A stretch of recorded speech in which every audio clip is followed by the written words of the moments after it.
तेलंगाना राज्य में अनाज की खरीदी के विषय में केंद्र तथा राज्य सरकारों की व्यवहार शैली पर कांग्रेसी नेता राहुल गांधी ने नाराजगी जताई। राहुल गांधी की टिप्पणियों पर एमएलसी कविता ने भी पलटवार किया। वहीं प्रदेश कांग्रेस अध्यक्ष रेवंत रेड्डी ने कविता की टिप्पणियों पर भड़क उठे। कांग्रेस पार्टी के राष्ट्रीय नेता राहुल गांधी ने तेलंगाना में धान की खरीदी पर कहा कि भारतीय जनता पार्टी तथा टीआरएस सरकारें अपनी नैतिक जिम्मेदारियों को भूलकर किसानों की मेहनत के साथ राजनीति कर रहे हैं। उन्होंने कहा कि भोजन देने वाले किसानों को क्षोभ में रखना कि यह कार्रवाई केंद्र तथा राज्य सरकारें त्याग कर किसान विरोधी नीतियों को छोड़ देना चाहिए। उन्होंने मांग की कि केंद्र सरकार राज्य में उगाए गए हर एक दाने की खरीदी करना चाहिए। उन्होंने चेतावनी देते हुए कहा कि तेलंगाना में उत्पादित अनाज के आखिरी दाने की खरीदी करने तक कांग्रेस पार्टी किसानों की ओर से अपना संघर्ष जारी रखेगी। राहुल गांधी की इन टिप्पणियों पर पलटवार करते हुए एमएलसी कविता ने कहा कि राजनीतिक लाभ के लिए नाम मात्र के तौर पर ट्विटर द्वारा सहानुभूति प्रकट करना उचित नहीं है। कविता ने कहा कि अनाज की खरीदी को लेकर आप में ईमानदारी है तो संसद में टीआरएस पार्टी के सांसदों द्वारा आंदोलन पर उतरे तब कांग्रेस के सांसद भी वेल में उतरकर केंद्र सरकार के प्रति अपना विरोध प्रकट करना चाहिए था। कविता ने कहा कि पंजाब तथा हरियाणा राज्यों के लिए एक नीति और राज्य तथा अन्य राज्यों के लिए दूसरी नीति अपनाना यह कांग्रेस की चाल उचित नहीं है। कविता ने राहुल से कहा कि टीआरएस के सांसद प्रतिदिन संसद के वेल में उतरकर अपना विरोध जता रहे हैं। उन्होंने राहुल से एक देश एक संग्रहण नीति अपनाने की मांग की। एमएलसी कविता की टिप्पणियों पर रेवंत रेड्डी भड़क उठे। उन्होंने स्पष्ट किया कि टीआरएस के सांसद संसद भवन में संघर्ष नहीं कर रहे हैं बल्कि सेंट्रल हॉल में बैठकर समय यापन कर रहे हैं। उन्होंने कविता से सवाल करते हुए कहा कि वर्ष 2021 में फूड कॉरपोरेशन ऑफ इंडिया को आगे आकर बॉइल्ड राइस नहीं देंगे कहकर तेलंगाना सरकार ने समझौते पर हस्ताक्षर नहीं किए थे क्या? उन्होंने कहा कि इसी के द्वारा केसीआर ने किसानों के गले में फंदा कसा था, क्या इस बात को भी भूल गए हो क्या? कहते हुए रेवंत रेड्डी ने कविता को आड़े हाथों लिया। कांग्रेस पार्टी के राष्ट्रीय नेता राहुल गांधी पर राज्य के मंत्री हरीश राव ने आक्रोश व्यक्त किया।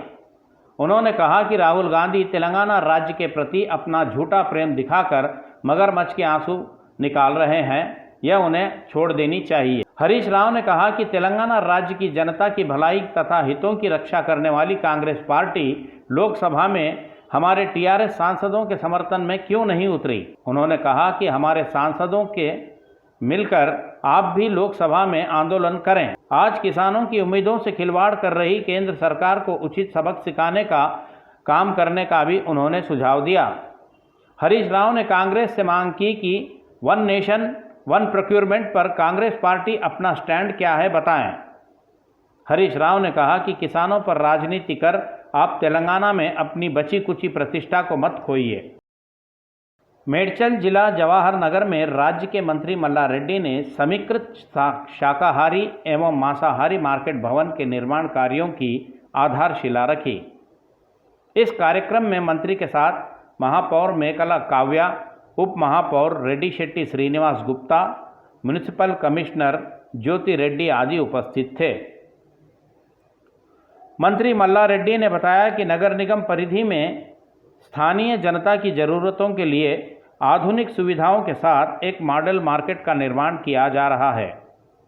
मंत्री ने बताया कि लोगों के लिए आवश्यक मांस, मछली तथा मुर्गी मांस सहित साग सब्जियों आदि को एक ही स्थान पर उपलब्ध कराने के उद्देश्य से 4 करोड़ 50 लाख रुपयों की लागत से इस मॉडल मार्केट को स्थापित किया जा रहा है। उन्होंने बताया कि यहाँ नॉनवेज मार्केट में गुणवत्तापूर्ण सामानों सहित जनता के लिए उचित दरों पर सभी सामग्री प्राप्त होगी।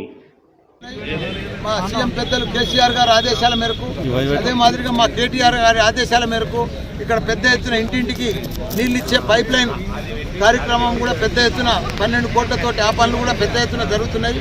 దయచేసి మా జవహర్ నగర్ ప్రజలకు అందరికీ కూడా ఒకటే మనవి చేస్తున్నాం, మీ ద్వారా అందరూ కూడా ప్రతి ఒక్కరు కూడా ఎక్కడైతే వాటర్ పైప్ లైన్ లేదో అదందరూ కూడా వాళ్ళ కార్పొరేటర్ ద్వారా వాళ్ళ మేయర్కు రిక్వెస్ట్ చేస్తే కంపల్సరీ వాళ్ళందరూ కూడా పనులన్నీ కూడా జరుగుతాయని.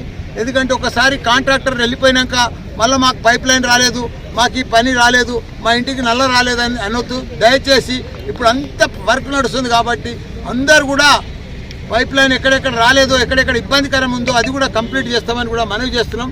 దానికి తోడు మా సీఎం కేసీఆర్ గారు, కేటీఆర్ గారు ఇక్కడ వస్తే అందరు కూడా జవహర్ నగర్లో అందరూ కూడా 40-50 వేల ఇండ్లు అందరు కూడా 58, 59 జీవో ప్రకారం అందరు కూడా సబ్మిట్ చేసుకోవాలి.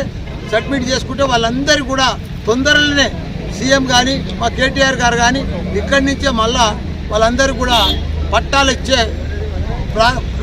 ఇచ్చి వాళ్ళకు కూడా ప్రారంభించుకుంటామని కూడా మనవి చేస్తున్నాం. అందరూ కూడా దయచేసి మీ సేవల వాళ్ళ డాక్యుమెంట్స్ ఉన్నాయని కూడా అప్లోడ్ చేయాలని కూడా కోరుతున్నాం. జై తెలంగాణ, జై కేసీఆర్. भारतीय जनता पार्टी राज्य शाखा अध्यक्ष बंडी संजय आज मुख्यमंत्री केसीआर पर भड़क उठे। उन्होंने कहा कि दुष्ट केसीआर किसानों की फसलों को बिजली दिए बिना उन्हें सुखा रहे हैं। उन्होंने सरकार पर आरोप लगाया कि हैदराबाद के पुराने शहर में विद्युत बिलों की वसूली नहीं की जा रही है, जिससे बकाया विद्युत बिलों की राशि बढ़कर 1000 करोड़ रुपए हो गई है। बंडी संजय ने बताया कि पूर्व में एमआईएम के एक नेता ने कहा था कि हमें 15 मिनट का समय दें तो हम हिंदुओं का नरसंहार कर देंगे। इस पर संजय ने कहा कि अब हम कह रहे हैं कि भारतीय जनता पार्टी सत्ता में आते ही 15 मिनट का समय विद्युत विभाग के कर्मचारियों को सौंपेंगे और गली गली की छन्नी मारकर पुराना बकाया राशि सहित विद्युत बिलों की वसूली करेंगे। बंडी संजय ने बताया कि पहले ही अनेकों तकलीफों का सामना कर रही जनता पर केसीआर 6000 करोड़ रुपयों का बोझ लादे हैं। मई माह से विद्युत बिलों भी दुगने हो जाएंगी। उन्होंने बताया कि 60,000 करोड़ रुपयों का बकाया पड़े राज्य के डिस्कामों पर पूरे आर्थिक संकट में ढकेलने का पूरा श्रेय केसीआर को ही जाता है। वोटों तथा सीटों की खरीदी के लिए सदा तैयार रहने वाले केसीआर किसानों द्वारा मेहनत कर उगाई गई फसलों की धान की खरीदी के लिए आगे क्यों नहीं आ रहे हैं। उन्होंने आक्रोश व्यक्त करते हुए कहा कि जनता के लिए संघर्ष करने वाले सैकड़ों भारतीय जनता पार्टी कार्यकर्ताओं को आज टीआरएस सरकार ने जेलों में बंद कर दिया है। इसका सबक केसीआर को अवश्य मिलेगा।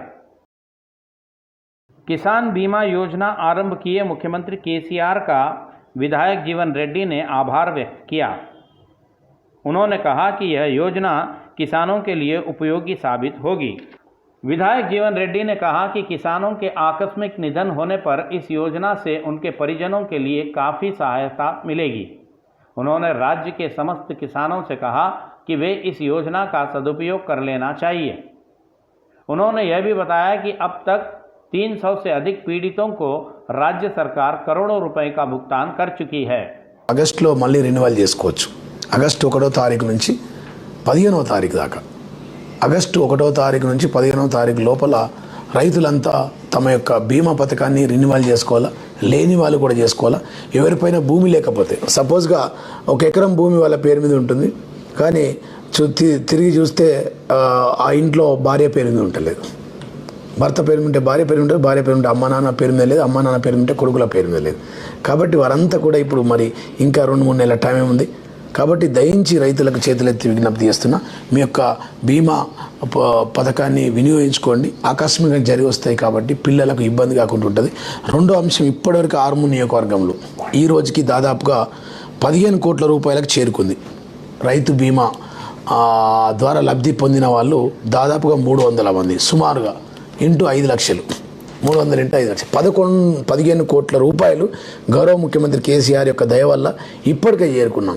ఈ సందర్భంగా అది దురదృష్టమే కావచ్చు, ఆకస్మికంగా జరిగిన సంఘటన కావచ్చు, అది జరగరాని విషయం కూడా కావచ్చు. అయినా కానీ అట్లాంటి విషయాలు జరిగినప్పుడు మరి మనం వినియోగించుకోవాలంటే ఈ ఆగస్టు 1వ తారీఖు నుంచి 15వ తారీఖు లోపల అందరూ కూడా బీమా కార్యక్రమాన్ని ఉపయోగించుకునే విధంగా, ఎవరి ఇళ్ళన్నా అర్హులు లేకపోతే, వారి పేరు మీద భూమి లేకపోతే ఆ భూమిని కూడా రిజిస్టర్ చేసుకొని, అది 1 గుంట అయినా సరే, 1 ఎకరం అయినా సరే, 2 గుంటలైనా సరే వారికి బీమా వర్తిస్తుంది. కాబట్టి రైతు సోదరులకు విజ్ఞప్తి చేస్తూ ఉన్నా. దీనితో పాటు ప్రధానంగా ఇంకొక అంశం, ప్రధానంగా కోవిడ్ సమయంలో, పాండమిక్ సమయంలో ఇప్పటికే ఆర్మూర్ నియోజకవర్గంలో 20,000 పైచీలకు ఉచితంగా డెలివరీ చేయించాం.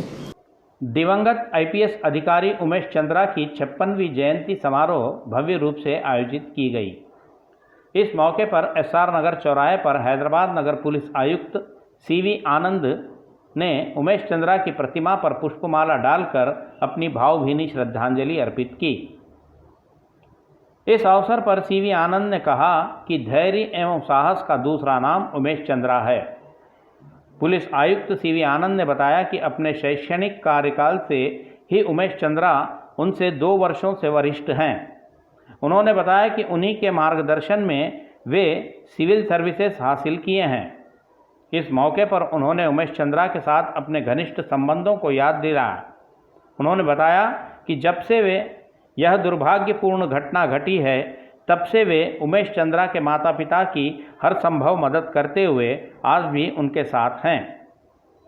सीवी आनंद ने कहा कि आज के समस्त पुलिसकर्मियों के लिए उमेश चंद्रा एक आदर्श हैं। सरूर नगर स्थित बंगारू मैसमा मंदिर तथा काशी विश्वनाथ मंदिर में इर्रा पूर्ण शांति गुप्ता के तत्वावधान में आध्यात्मिक कार्यक्रमों का आयोजन किया गया। पूर्ण शांति गुप्ता ने कहा कि गौ माता देवता समान है, इसलिए गौ माता का पूजा करना चाहिए। इस मौके पर भक्तों में छाछ का वितरण किया गया। पूर्ण शांति गुप्ता ने कहा कि गोवंशों की रक्षा के लिए प्रत्येक व्यक्ति को अपनी जिम्मेदारी निभानी चाहिए। इस अवसर पर मंदिर के प्रधान चेयरमैन अरविंद, सचिव बेरा बालकिशन, आर्य वैश्य संगम गड्डियानारम के अध्यक्ष बालाराजू गुप्ता, मंदिर के पुजारी साई कृष्णा पंतलू, नागेश गुप्ता तथा नरसिंह आदि उपस्थित थे। जुबली हिल्स पुलिस थाना परिधि में जुबली हिल्स चेक पोस्ट के पास एक कार ने काफी उत्पात मचाया। एक युवक जो जल्दबाजी में कार दौड़ाते हुए एक ऑटो रिक्शा सहित 2 बाइकों को टक्कर मार दिया। आज नगर के जुबली हिल्स चेक पोस्ट के पास एक सड़क दुर्घटना घटी। शराब के नशे में धुत एक युवक जल्दबाजी में कार चलाया। शराब के नशे में कार चलाए युवक ने यहां एक ऑटो रिक्शा सहित 2 दुपहिया वाहनों को टक्कर मार दिया। वहां तैनात पुलिस ने तत्काल उस कार चालक युवक को हिरासत में ले लिया। इस हादसे में 3 लोग घायल हो गए। सभी घायलों को उसी समय उपचार हेतु स्थानीय निजी अस्पतालों को भेज दिया गया है। पुलिस ने उस युवक की ब्रीथ एनालाइजर से जांच की तो 233 पॉइंट रिकॉर्ड दर्ज हुआ। पुलिस मामला दर्ज कर कार चालक युवक से पूछताछ कर रही है। मेडचल जिले के बोडुप्पल में एक मकान के समक्ष कुछ लोग विरोध जताते हुए आंदोलन पर उतरे।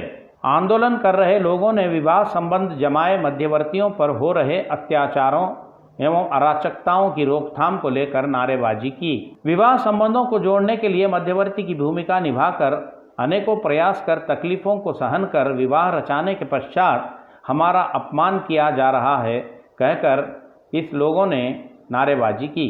Marriage bureau mediator welfare association के नेताओं ने मांग की कि जो लोग हमारा अपमान किए हैं वे हमसे क्षमा याचना कर हमें नियमानुसार प्राप्त होने वाली कमीशन की राशि का भुगतान करें। उन्होंने चेतावनी देते हुए कहा कि हमें न्याय मिलने तक हमारा यह संघर्ष जारी रहेगा। प्रायः सर्वसामान्य तौर पर रिश्ता जुड़ाने के लिए मध्यस्थता की भूमिका मुख्य होती है, लेकिन संबंध जम जाने के पश्चात वर तथा वधु पक्ष के लोग मध्यवर्ती की आलोचना एवं अपमान करते हुए उसके साथ बदसलूकी करते हैं। मैरिज ब्यूरो में हस्ताक्षर करने के बाद भी उन्हें कमीशन की रकम अदा नहीं करते। इसी बात पर यह आंदोलन आज आयोजित किया गया। मैरिज ब्यूरो అన్ని హైదరాబాద్ జంట నగరాలే కాకుండా తెలంగాణలో ఉన్న ముఖ్యమైన మ్యారేజ్ బ్యూరో అసోసియేషన్ల కీలకమైన సభ్యులు వచ్చారు. ఏందంటే మా నిరసన ఇక్కడ మమ్మల్ని మ్యారేజ్ బ్యూరో మీడియేటర్స్ని దుర్భాషలు ఆడడము, మాతో మా దగ్గరికి రావడము, పెళ్లి కావాలని చెప్పి రావడము, మా సోదరి వాళ్ళకు మంచి సంబంధం చూపించడము, సాఫ్ట్వేర్ ఇంజనీరు. అలాగే ఈ పేర్లు ఎందుకంటే మనము వ్యక్తిగతంగా మా విమర్శ కాదు, మేము మ్యారేజ్ బ్యూరో వాళ్ళము, మాకు ఫీజు ఉంటుంది ముందు పని చేయడానికి, తర్వాత వాళ్ళ స్థాయిని బట్టి వాళ్ళు ముందే మేము రాయించుకుంటాము. లేకపోతే వాళ్ళు ఓరల్గా మాకు కమిట్ అవుతారు. ఆ తర్వాత పెళ్ళి అయిన తర్వాత తీసుకునే విధానం ఒకటి ఉంటుంది. అంతకంటే ముందు మా ప్రమేయం ఏముండదు. ఎప్పుడు పెళ్ళి చేయడం వారు మ్యారేజ్ బ్యూరో పరమైన విధి విధానాలు ఇలా ఉంటాయని వారి దృష్టికి తేవడం, వారు దానికి అంగీకరించడం, ఇలా సంబంధాలు ఎన్నో చూసిన సోదరి గారికి వారు వేరే విధంగా పెళ్ళి అయిన తర్వాత వివిధ రకాలుగా మానసికంగా బాధ పెట్టడం, బ్రోకర్ అనడం, మీరు ఎవరికి చెప్పుకుంటారో వారికి చెప్పుకోండి అనడం, ఇది సరైన పద్ధతి కాదని మేము వారి ఇంటి ముందు నిరసన తెలపడానికి రావడం జరిగింది. ఎలాగైతే సంబంధం చెప్పడానికి వచ్చినప్పుడు ఏదైతే ఒప్పందం కుదుర్చుకున్నారో అదే ఒప్పందం ప్రకారం నడవకపోగా ఆడబిడ్డని కూడా చూడకుండా వివిధ రకాలుగా మానసికంగా ఇబ్బంది పాలు చేయడంతో ఆమె ఏడుస్తూ మా అసోసియేషన్లో ఫిర్యాదు చేసిన వెంటనే ఇలాంటి ఎవరికి జరగవద్దు, ఏదైతే మ్యారేజ్ బ్యూరో రెండు కుటుంబాలను ఒక బంధంగా 7 జన్మల బంధాన్ని marriage Jubilee Hills check post के समीप यूनियन बैंक प्रबंधन ने लापरवाही बरती। यह अजीबोगरीब घटना कुछ इस प्रकार है। कृष्णा रेड्डी नामक एक बैंक ग्राहक को यूनियन बैंक प्रबंधन ने भूलकर उसे लॉकर रूम में ही बंद कर दिया और बाहर से ताला लगाकर चले गए। बैंक कर्मियों तथा प्रबंधन की इस लापरवाही के कारण कृष्णा रेड्डी रात भर लॉकर रूम में ही बंद पड़ा रहा। आज प्रातः बैंक खुलने के पश्चात लॉकर रूम को खोला गया तो कृष्णा रेड्डी लॉकर रूम में ही बैठा हुआ पाया गया। इसके पश्चात बैंक कर्मियों ने हड़बड़ाहट में उसे एक निजी अस्पताल पहुंचाया। इस घटना पर जुबली हिल्स पुलिस पूछताछ कर रही है। हैदराबाद नगर यातायात पुलिस ने एक विशेष अभियान चलाया है। इस अभियान के अंतर्गत सड़कों पर लावारिस छोड़े गए वाहनों को HTP की मदद से तथा क्रेनों द्वारा उन्हें गोदामों पर पहुंचाया गया। लगभग 15 दिन पूर्व इन वाहनों पर ट्रैफिक पुलिस ने नोटिसें चिपकाई थी।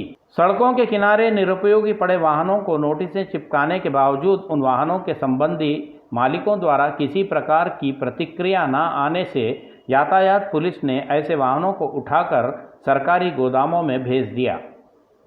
रंगनाथ ने बताया कि और 15 दिनों के भीतर वाहनों के मालिक अपना क्लेम लेकर नहीं आते हैं तो इन सभी वाहनों को धारा 39B के अंतर्गत सार्वजनिक नीलामी द्वारा बेच दिया जाएगा। नगरद्वय के वाहन चालकों को ट्रैफिक पुलिस द्वारा घोषित छूट एवं रियायत को राज्य भर में अच्छी प्रतिक्रिया मिली है। अब रियायत की अवधि समाप्त होने में मात्र 2 दिन शेष रह गए हैं। पुलिस अधिकारियों ने स्पष्ट किया कि घोषित समय सीमा को अब आगे और बढ़ाने का कोई विचार नहीं है। ट्रैफिक चालानों पर तेलंगाना सरकार द्वारा दी गई डिस्काउंट ऑफर की अवधि शीघ्र ही समाप्त होने वाली है। दुपहिया वाहनों, कारों, ऑटो रिक्शाओं तथा अन्य बड़े वाहनों पर लंबित पड़े चालानों को रियायती दामों के साथ क्लियर करने की समयावधि 31 मार्च के भीतर तक दी गई थी। अब इस रियायत का लाभ उठाने वालों के लिए केवल 2 दिनों का शेष समय बच गया है। ज्ञातव्य है कि गत 1 मार्च से रियायती दामों पर चालान क्लियर करने का समय आरंभ किया गया था। अब तक अधिकांश लोगों ने इस मौके का सदुपयोग किया है। अब ट्रैफिक पुलिस ने लोगों को सुझाव दे रही है कि शेष बचे 2 दिनों में लंबित चालानों को क्लियर करवा लें। ट्रैफिक पुलिस ने बताया कि इस समयावधि की समाप्ति के बाद भारी रकम के साथ चालानों को क्लियर करना पड़ेगा।